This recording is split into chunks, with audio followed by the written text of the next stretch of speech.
Y'all, it's Tuesday, and you know what time it is. It's Thoughtful Tuesday, and I'm excited, one, to be back after a much needed break from social media, from all type of social media, just to get settled in my new place, to explore my area, just to kind of relax before really, getting focused and leaning more into why I moved to Atlanta.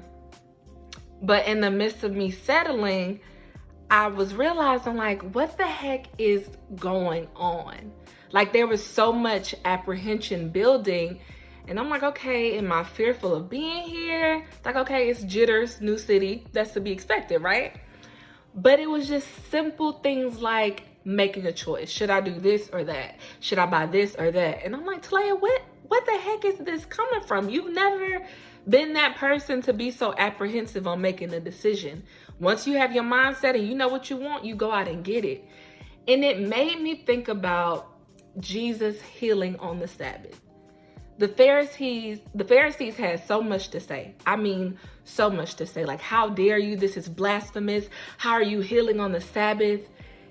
And Jesus said, if it was a lamb or a sheep that was lost, would you not go out and save it on the Sabbath? He G-checked him in a real smooth way. But it made me realize how often we can seek validation or some type of approval when it comes to the choices we make. And in the moment of trying to make a choice, we don't look at it as looking for validation or approval. But somewhere deep down, we're waiting on that agreement for our choices. Some of us, we see that in who we call. Girl, let me know what you think about this or what you think about that. Or tell me if I'm wrong.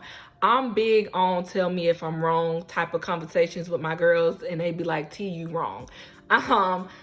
But simply making a choice, y'all, it's gonna come with the good and the bad. Making a choice is kind of like doubting and not having that faith to believe that even the unknown is set up to work out for your good. Don't put so much emphasis on if it's the right choice or the bad choice. If you know it's not evil, then it's a good choice. But trust that God knows what he's going to do with whatever decision you choose to make. He's given you free will, but he's also giving you a measure of faith. Now the choice is, will you work that faith towards whatever you have laid at the altar, towards whatever desires in your heart, towards whatever choice you need to make in your day-to-day life? But the goal is to simply make a choice and trust the outcome. And any hiccups, bumps along the way, it's not a bad decision. It doesn't mean you made a bad choice. It's just there to kind of transfigure you and transform you a little bit and kind of pluck and prune you to help you see this full moment and this full perspective. So once this moment passes, you take some lessons, you take some new tools. Some of your old tools have been sharpened, but you just need to make a choice. Let go of apprehension, let go of seeking validation or approval. Make a choice for you. Show up for you. That's the highest form of self-love. Now the question is, what choice will you make?